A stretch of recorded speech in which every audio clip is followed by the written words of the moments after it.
Todas las personas alguna vez en nuestra vida hemos tenido fallas, caídas y desde luego hemos cometido errores. Pero, ¿sabías que podemos aprender mucho de estas faltas? Quédate y a través de diferentes meditaciones que nos comparte el Padre José, aprendamos el arte de aprovechar nuestras faltas en esta 12ª sesión.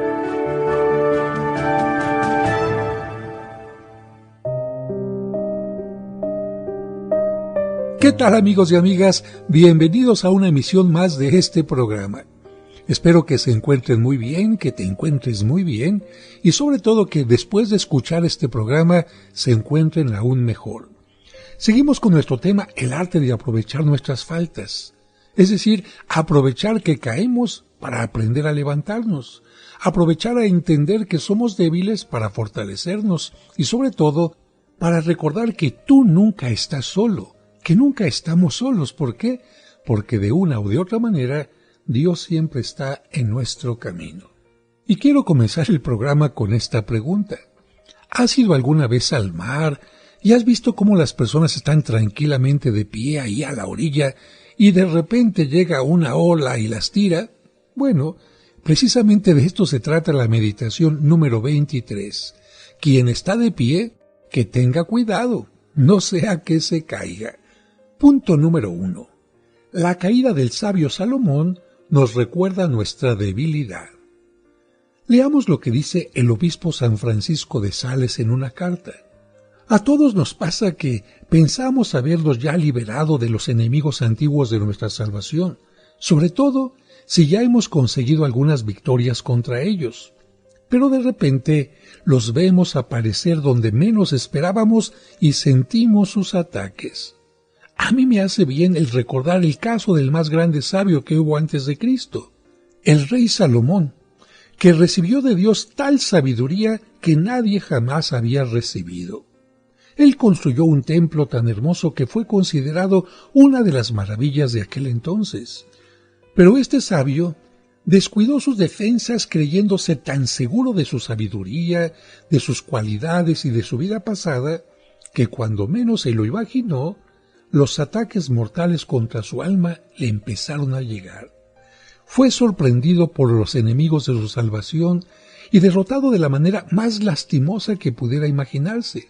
Y aquel que había construido al Dios verdadero un templo tan majestuoso, se dedicó, fíjate bien, a adorar ídolos. Y quien había volado como águila hacia las alturas más elevadas por medio de su excelsa sabiduría, se tuvo que revolcar como un cerdo inmundo en medio de los placeres sexuales, llegando a tener más de 70 mujeres. Y le sucedió lo más grave que a un amigo de Dios le puede acontecer. Así lo narra la Biblia. Dios se enojó fuertemente contra Salomón porque el corazón de este hombre se alejó del Dios verdadero y se fue tras vanidades que nada valían. Así lo menciona el primer libro de los Reyes en el capítulo 11, versículo 9. Continúa San Francisco de Sales. Este ejemplo tan triste de la historia sagrada nos debe hacer sacar 3 conclusiones muy serias. La primera, que debemos desconfiar siempre de nosotros mismos porque nuestras fuerzas para resistir los ataques del mal no son tan fuertes como a veces imaginamos. La segunda, que tenemos que implorar día y noche durante la vida el auxilio del cielo, porque sin la ayuda de Dios no podremos sino sucumbir y ser derrotados y hundirnos entre el lodazal del pecado. Tercera, que no podemos olvidar jamás que los enemigos de nuestra alma, aunque a ratos aparezcan derrotados y como dormidos, jamás están muertos ni se hallan lejos de nosotros. Que a veces, es cierto, declaran una tregua en sus ataques, pero es para tomar más fuerza y atacarnos luego con más violencia y derrotarnos por sorpresa. Pero esto de ninguna manera debe desanimarnos porque son simplemente sacudidas que nos hacen despertar y recordar que somos frágiles y viajamos en barquillas débiles por esos mares llenos de tempestades. Y entonces debemos imitar a San Pedro, quien andando sobre las aguas encrespadas de pronto vio que el abismo se lo iba a tragar y lleno de miedo gritó emocionado: «Señor, sálvame». Y Jesús, ahí, ante esa petición, inmediatamente le tendió la mano y lo libró de hundirse entre aquellas olas tan peligrosas. Lo mismo va a hacer nuestro Señor con cada uno de nosotros si no olvidamos de clamar a Él en busca de ayuda y socorro. Pero probablemente nos repetirá lo mismo que le dijo a su apóstol: ¿por qué has dudado? ¿Es que tienes poca fe? Así lo narra el Evangelio de San Mateo, capítulo 14, versículo 31. Sigue diciendo el santo en su carta: tenemos que convencernos de que los flechazos de los enemigos del alma nos pueden llegar todos los días y en todas las épocas de la vida, y que si no protegemos nuestra cabeza con ese casco que se llama fe, y si no defendemos nuestro corazón con el escudo que se llama confianza en Dios, seguramente vamos a ser atravesados sin misericordia por las flechas envenenadas de las pasiones, de las malas inclinaciones, de los malos ejemplos y de toda atracción del mal. Dios quiere repetirle a cada uno lo que le dijo a Abraham: no temas que yo soy tu escudo protector, y lo que prometió por medio de Moisés: mi protección será el escudo que te defienda. Por lo tanto, pidamos a nuestro Señor que cada día su protección nos acompañe. Con breves pero frecuentes jaculatorias digámosle aquella oración que tanto le agradaba a los monjes antiguos: Dios mío, ven en mi auxilio. Señor, date prisa en socorrerme. Esto está en el Salmo 69, y fíjense que todos los días, antes de hacer el oficio de lectura, es decir, las oraciones que recitan los sacerdotes, los religiosos, las religiosas, repiten esta frase: Dios mío, ven en mi auxilio, Señor, date prisa en socorrerme. Y continuó con lo que dice San Francisco de Sales: y si a pesar de implorar el auxilio de Dios, nuestro amor propio nos traiciona, el mal genio nos hace una mala jugada, la sensualidad traicionera nos ataca y la lengua se nos suelta, si la pereza nos adormece y la gula nos vence, no nos desanimemos, porque puede ser que Dios así lo permita para que nos agarremos más fuertemente de su mano, nos humillemos un poco más, pidamos confiadamente su auxilio y nos dediquemos a llenar el día de actos de amor hacia Él y hacia nuestro prójimo. Y pasamos al punto 2 de esta meditación. Mejor es desconfiar de las propias fuerzas que confiar demasiado en sí mismo. Desconfiar de nuestras solas fuerzas para resistir los ataques de los enemigos del alma no es una falta de personalidad o de valentía, sino más bien un acto de prudencia y un conocimiento sincero de la propia miseria y debilidad, porque es mejor tener temor que tener que caer.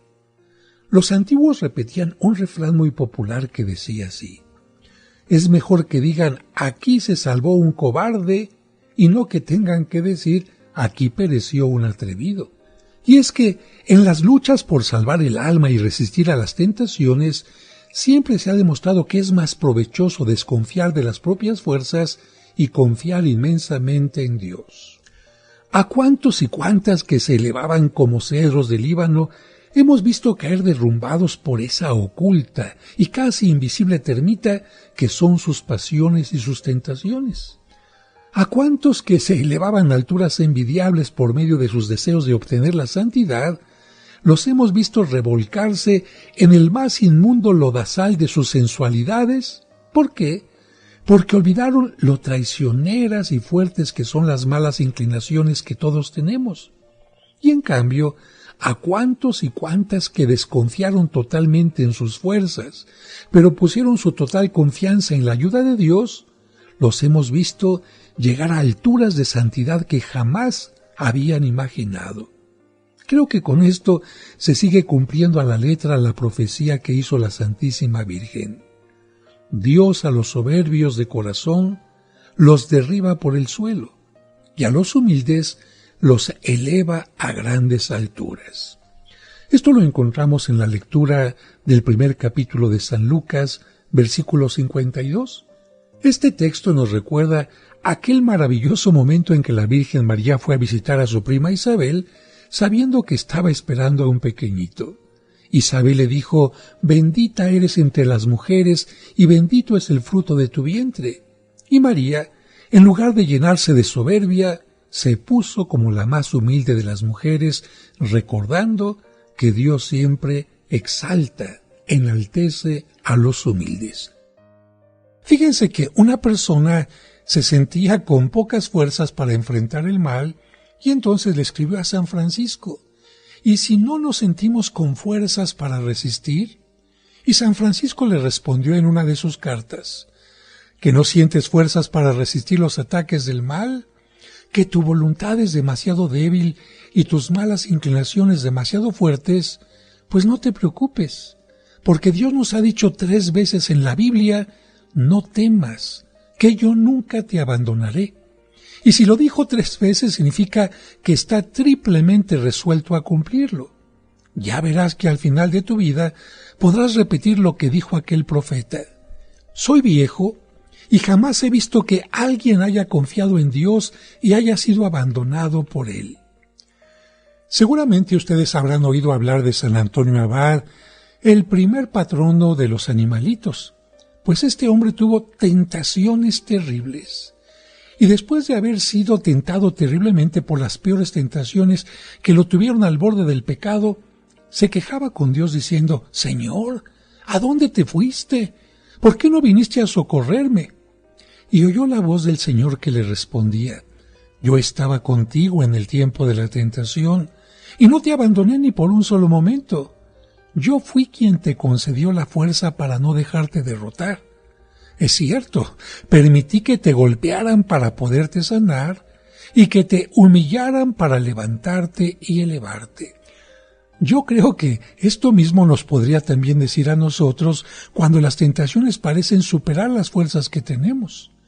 Pero recuerda que si pedimos ser ayudados por Dios, seremos siempre ayudados. ¿Y tú crees que solo San Antonio fue tentado? No, todos los santos, todos los papas, tú y yo todos los días. Por eso, al final de su libro Filotea, San Francisco de Sales narra las espantosas tentaciones que sufrió Santa Catalina. Es algo impresionante y digno de ser leído. Y después de una de esas horrendas tentaciones, la santa le dijo a Jesucristo: «Señor, ¿dónde estabas? ¿A dónde te habías ido en estos momentos tan difíciles?» Y Jesús le respondió: «Yo estaba ahí en tu corazón, presenciando tus luchas y el modo como rechazabas los ataques de los enemigos. Y fíjate bien, fui yo quien te concedía el gran horror que sentías contra todo lo que fuera pecado y ofensa a Dios». ¿No creen que nos dirá esto mismo nuestro Señor en los momentos de terrible tentación?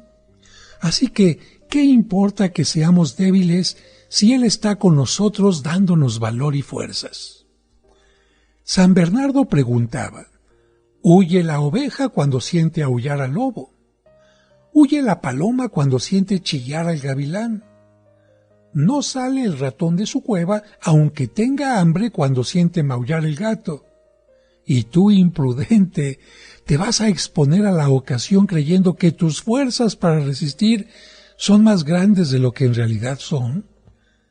¿No sabes que en los ataques de los enemigos del alma triunfan los cobardes que saben huir a tiempo de la ocasión, y en cambio sufren derrotas los atrevidos que se imaginan ser más fuertes de lo que en realidad son y quedan masacrados por los enemigos infernales? Y quizás tú podrías decir: «Ay, es que luchar y luchar me fatiga demasiado». Toma en cuenta esto. El tiempo de las tentaciones es tiempo de cosecha. Y en tiempo de cosecha a nadie le disgusta fatigarse. ¡Ánimo! Estás cosechando para la eternidad y en el día del premio te va a decir nuestro divino juez: «Muy bien, has sido fiel en lo poco, ahora te constituiré sobre lo mucho. Entra al reino de tu Señor». Esto lo recuerda el capítulo 25 de San Mateo en el versículo 21. Punto tercero de nuestra reflexión. El recuerdo de antiguos remordimientos nos libra de dar pasos en falso. Hay algo en nuestras faltas que puede servir de remedio para evitar faltas en el futuro. ¿Qué es? El recuerdo de los amargos remordimientos que nos han causado los pecados que hemos cometido, los tormentos y desgarramientos interiores que hemos sufrido después de haber pecado, y también las reparaciones y los desagravios que hemos debido hacer para medio remediar los males cometidos. Explotemos, por lo tanto, la repugnancia que sentimos a tener que repetir los momentos que vienen después de haber ofendido al Señor y el rechazo que hay en nuestra alma a tener que volver a sufrir de nuevo esas molestias.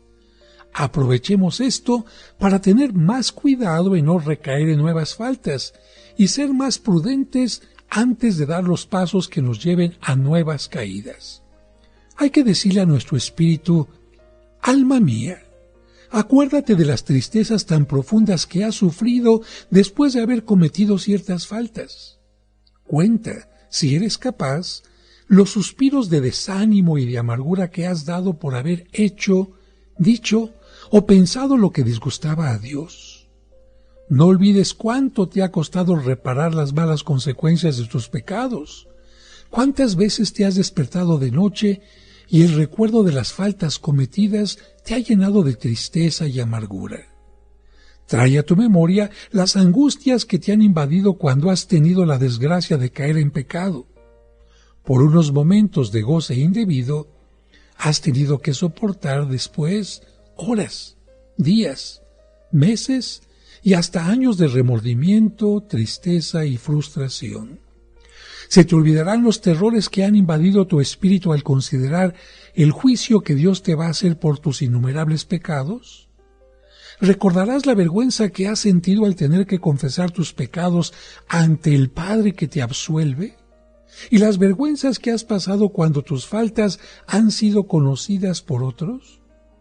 Tienes que recordar todo esto para que te ahorres tanto sufrimiento y tanta angustia, evitando esas faltas que han sido tu infierno en esta vida.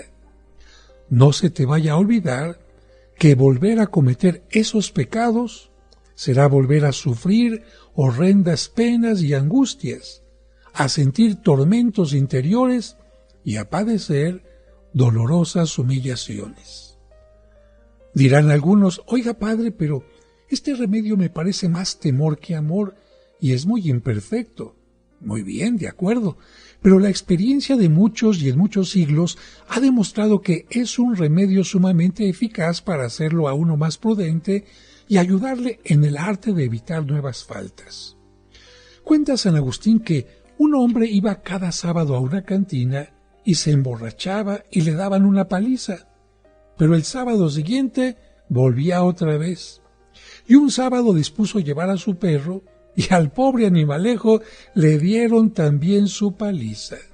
¿Pero qué creen que pasó? El perro recordaba todo lo que había sufrido con la paliza y no regresó nunca más a la cantina.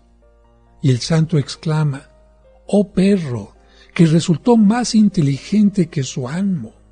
El animal sí recordó los males sufridos y no volvió. En cambio, el borracho no recordó los sufrimientos que le habían traído sus antiguos pecados y volvió a caer. Ojalá que no seamos nosotros tan imprudentes como aquel pobre hombre.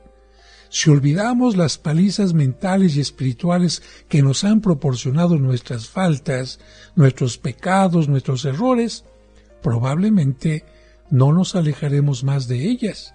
Pero si recordamos estos desgarramientos interiores que hemos padecido, quizá vamos a pensarlo 2 veces antes de repetir nuestras antiguas barbaridades.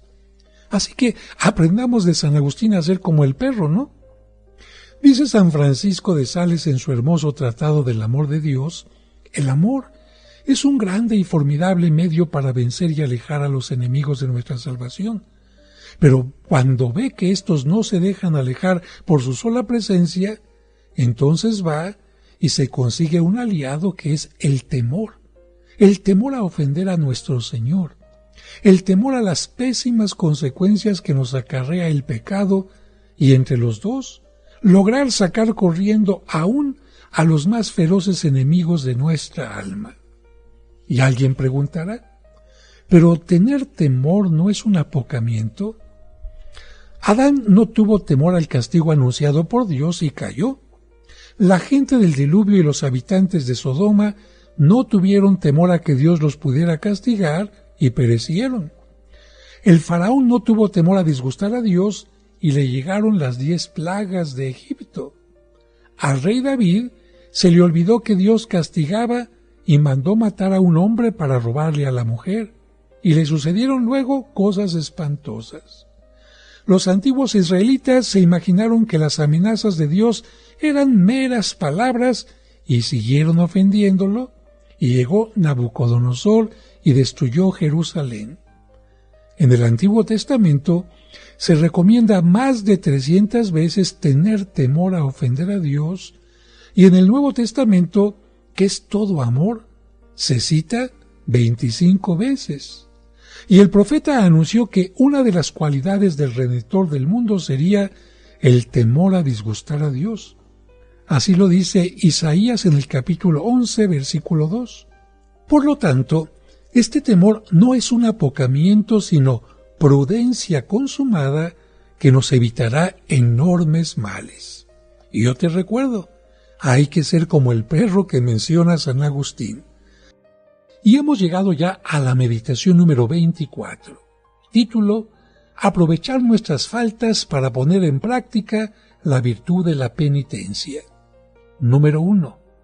Convertir una falta en muchos actos de contrición. La Iglesia Católica siempre ha creído que la virtud de la penitencia se compone de 5 actos. Primero, examen de conciencia. Segundo, contrición de corazón. Tercero, propósito de enmienda. Cuarto, confesión con el sacerdote. Y quinto, cumplir la penitencia que el confesor nos imponga o que nuestra conciencia nos aconseje. Y una de las ventajas que podemos sacar de nuestras faltas es ejercitarnos en practicar estos 5 actos que componen la virtud de la penitencia. El más importante de ellos es sin duda la contrición de corazón, es decir, el arrepentimiento, que es un dolor o pesar por haber ofendido a un Dios tan bueno, por haber cometido lo que su ley prohíbe y lo que nos hace daño también a nosotros. En su libro Tratado del Amor de Dios, San Francisco de Sales insiste mucho sobre lo importante que es para todo creyente ejercitarse en hacer frecuentes y afectuosos actos de contrición y de arrepentimiento. Y dice, es verdad que nuestros pecados son espinas, pero al recordarlos con actos de contrición, de arrepentimiento, se van convirtiendo en rosas. Y con ellos sucede como con el veneno de las serpientes, que si lo mezclamos con aceite, sirve de contraveneno, de antídoto para futuras mordeduras de otras serpientes. Pues bien, al mezclar el recuerdo de nuestras faltas con sinceros actos de contrición, vamos haciéndonos fuertes para no dejarnos contagiar por futuras caídas. El pecado es vergonzoso y dañino cuando lo cometemos, pero se puede volver provechoso si lo pagamos con muchos actos de arrepentimiento y de amor a Dios. El pecado es hediondo y asqueroso cuando lo cometemos, pero se puede transformar en perfume que sube hasta Dios si al recordarlo vamos haciendo actos de contrición llenos de amor a nuestro Señor. Cuenta el Evangelio que cuando una pecadora fue a ungir los pies de Jesús en casa del fariseo Simón, este hombre únicamente se fijó en que ella había cometido muchos pecados y la condenó en su corazón. Pero Jesús, en cambio, se fijó en que le estaba demostrando mucho amor y la absolvió. Y esto se sigue repitiendo siempre. La gente puede fijarse en que hemos pecado mucho y despreciarnos, pero lo que a Jesús le interesa es ver que le ofrecemos frecuentes y cariñosos actos de arrepentimiento y de desagravio.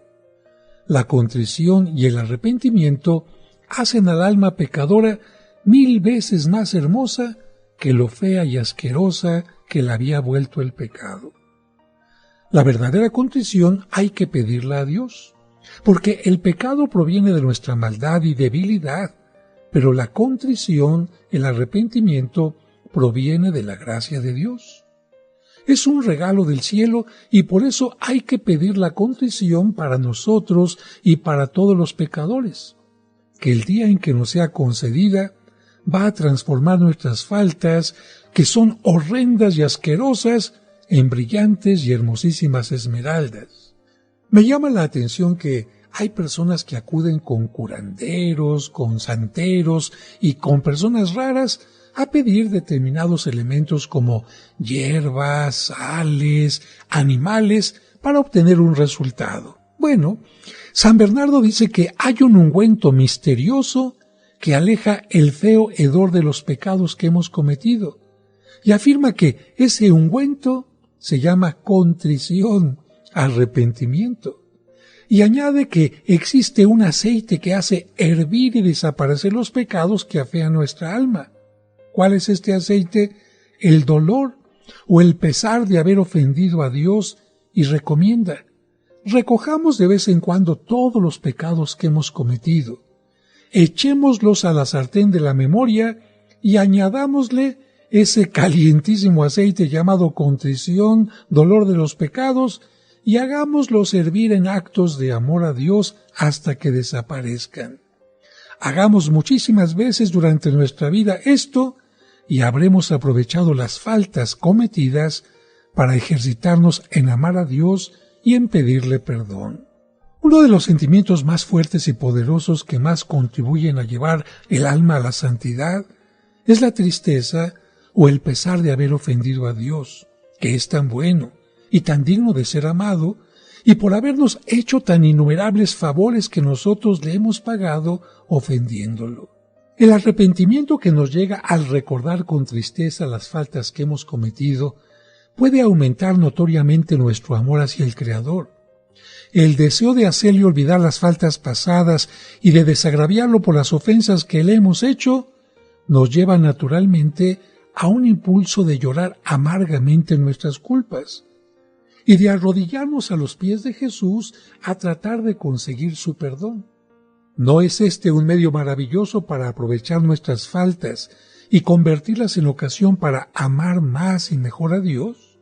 Segundo punto: aprovechar las faltas para reforzar el examen de conciencia y el propósito de enmienda.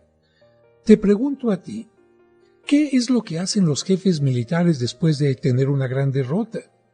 ¿O qué hacen los entrenadores deportivos después de perder un partido? ¿O los consultores económicos cuando obtienen una quiebra? Pues examinar cuáles fueron las causas que llevaron a aquel fracaso y hacer planes y propósitos para no volver a caer en tan fatales errores. Y también calcular cómo se podrán reparar las pérdidas sufridas. Esto es lo que hace exactamente la Iglesia Católica, y le llama examen de conciencia y propósito de enmienda, dos partes esenciales de la virtud de la penitencia. Así que hay que comenzar por averiguar las causas. San Francisco de Sales recomendaba a sus penitentes y a las almas que dirigía que al examinarse acerca de los pecados cometidos no se contentaran solamente con recordar el número de faltas y su gravedad, sino que dedicaran también un tiempo para preguntarse ¿cuáles son las razones que me han llevado a repetir esta falta?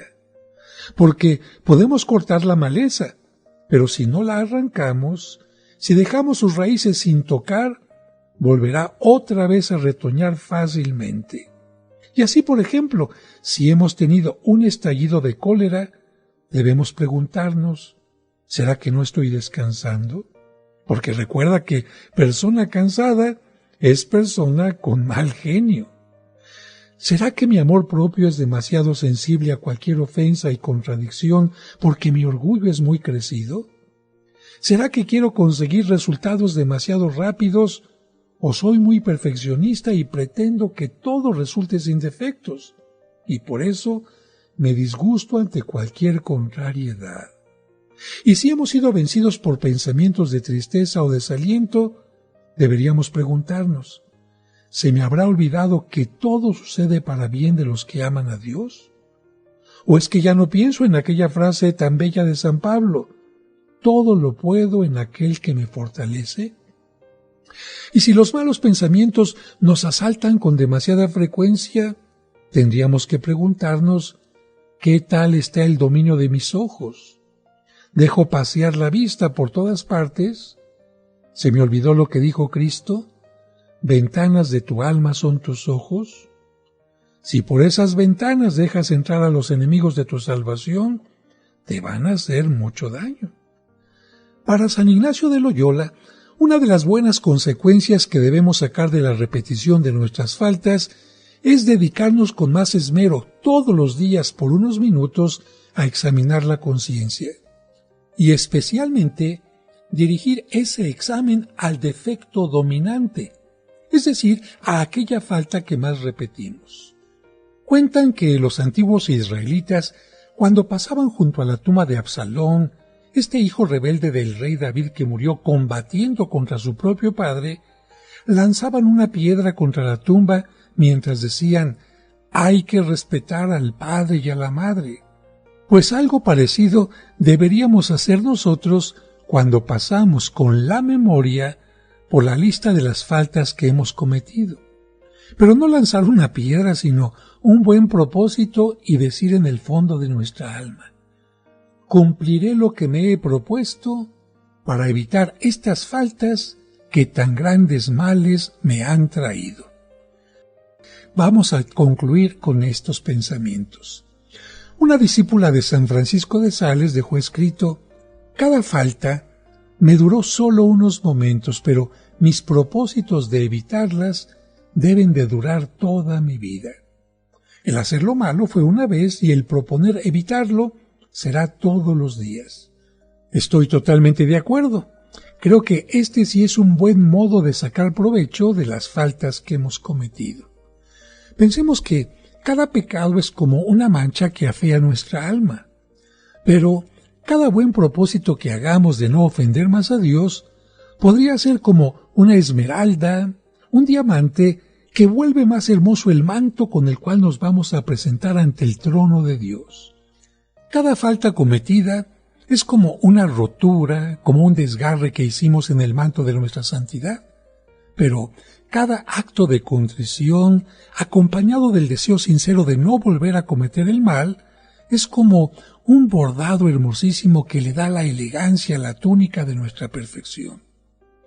¿Y la gracia sacramental qué es? Mira, se llama gracia sacramental a aquella ayuda especial que la persona obtiene del cielo cada vez que recibe un sacramento. Y cuando confesamos bien arrepentidos nuestras culpas al sacerdote, conseguimos una gracia sacramental que consiste en ser perdonados de las faltas confesadas y en recibir nuevas fuerzas para ser capaces de resistir a los atractivos del mal. Por lo tanto, cada confesión bien hecha nos consigue gracias muy especiales de Dios. Por eso, aprovechemos las faltas cometidas para conseguir más y más gracias sacramentales, confesándonos humildemente con los sacerdotes, a quienes Jesús ha prometido: a todo el que le perdonen sus pecados, le quedarán perdonados. Punto número 3 y último de esta meditación. Debemos aprovechar nuestras faltas para practicar la satisfacción de obra. Dice el Papa San Gregorio que el recuerdo de las faltas que hemos cometido debe de ser como un abono que haga llenarse de flores de buenas obras la planta de nuestra existencia. Y San Francisco de Sales añade: la tristeza de haber ofendido a Dios debe llevarnos a ser mucho, pero mucho más activos en practicar buenas obras que sean contrarias a los pecados que hemos cometido, y también en hacer pequeños sacrificios que vuelvan más fuerte nuestra voluntad. San Anselmo se propuso: con buenas obras contrarias a las faltas que he cometido, quiero restituirle a Dios lo que le he robado pecando. Por su parte, San Agustín aconsejaba: has pecado, Pues que el recuerdo de tus faltas te lleve a evitar las ocasiones que te han hecho caer y a ofrecer sacrificios aunque sean pequeños para no pecar.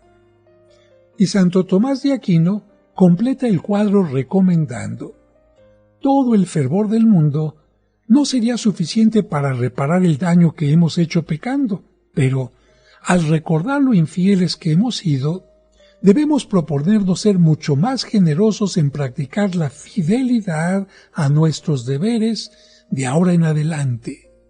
Todo esto es una provechosa satisfacción de obra que nos lleva a aprovechar debidamente nuestras faltas. La Iglesia Católica ha llamado siempre satisfacción de obra a aquellas oraciones, sacrificios y buenas obras que ofrecemos a Dios para tratar de desagraviarle por las ofensas que le hemos hecho. Algo así como cuando el hijo ofendió a la mamá o al papá, o el esposo ofendió a la novia, y bueno, sintiendo este pesar, le compran un ramo de flores, un regalo, unos chocolates, o le dan alguna cosa para indicar estoy arrepentido. Esto es precisamente la satisfacción de obra. El sacerdote en la confesión nos pone de penitencia algunas de ellas, pero esa penitencia que el sacerdote impone es por lo general tan pequeña y tan desproporcionada a la magnitud de nuestras faltas que deberíamos por nuestra cuenta ofrecer oraciones, sacrificios y obras buenas que compensen lo mejor posible el robo que le hicimos a Dios pecando. A ver, te voy a poner algunos ejemplos. ¿Hemos perdido el tiempo? Pues esforcémonos por aprovechar del mejor modo posible el tiempo que tenemos de ahora en adelante. No desperdiciemos minutos ni horas en cosas inútiles o no provechosas. Y siempre que cometemos una falta, podemos dejar de comer o de beber algo. Podemos callar una palabra no muy necesaria que deseábamos decir. Leer alguna página de un libro religioso, aunque la pereza nos invite a no leer. Tratar con amabilidad a una persona que nos resulte antipática. Dar una limosna en favor de algún necesitado. O rezar más y con mayor fervor. Como puedes ver, y ya lo habíamos dicho en alguna ocasión, es como si tenemos una balanza y la parte de los pecados va cediendo. ¿Qué hago para que la balanza no ceda ahí? Voy poniendo del otro lado cosas buenas, oraciones, tiempos de reflexión, buenas obras, todo lo que signifique, no voy a permitir que la balanza gane en la parte negativa. San Francisco de Sales dice: «Oh mi Teótimo, ¿cuántas almas habrá en el purgatorio sufriendo y pagando las penas debidas por sus pecados? Porque en esta tierra no ofrecieron las suficientes satisfacciones de obra por sus faltas». Recordemos que precisamente el purgatorio, para aquellos que no se han condenado porque no fueron tan malos, pero tampoco fueron tan buenos y dejaron muchas cosas pendientes, el purgatorio es un tiempo en el que tenemos que pagar, hacer lo que no hicimos en esta tierra. Por ejemplo, falté 54 domingos a misa, bueno, tendré que estar 54 días en el purgatorio por cada misa a la que no asistí. No pedí perdón por tales ofensas a algún familiar, a algún amigo, en el purgatorio tendré que estar pidiendo ese perdón, y así nadie podrá alcanzar la vida eterna si no se ha arrepentido, si no ha tomado la contrición necesaria. Y si Dios permite que lleguen fracasos a nuestras obras, diremos con San Francisco de Sales: si nuestra obra es de Dios, Él la llevará al éxito a pesar de todas nuestras faltas y de todos los ataques de los que se opongan a ellas. Pero si a Él le parece que no es de utilidad para su mayor gloria, aceptemos gustosos que lleguen los fracasos, y este sufrimiento ofrezcámoslo con satisfacción por tantas infelicidades que hemos tenido.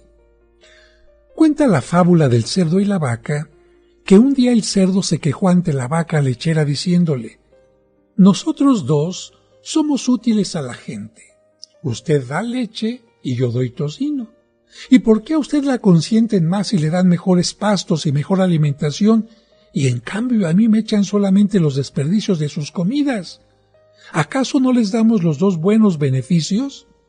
Y la vaca le respondió, sí, así es, pero yo les doy la leche cuando todavía estoy viva, y en cambio usted deja para darles el tocino cuando ya se haya muerto.